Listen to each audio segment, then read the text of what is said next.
So if we have two consecutive even integers, okay, let x be our first even integer, then the next one is going to be x plus 2, right? That way they're consecutive and they're even, okay? So the sum of the squares of the two consecutive integers, so x squared plus x plus 2 squared is 452, right? And we have to figure out what the integers are.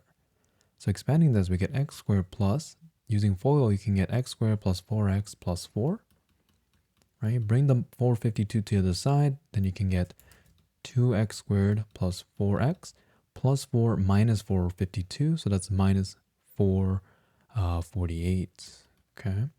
I can divide both sides by 2, so that I can simplify the numbers just a little bit, and we can get this.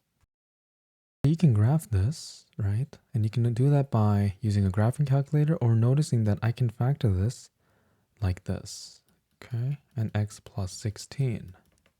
So this tells me then, right, x is either 14 or minus 16, right? Because this is the parabola that we have, right? And the zeros, right? This is equal to 0 whenever we hit these 2 points.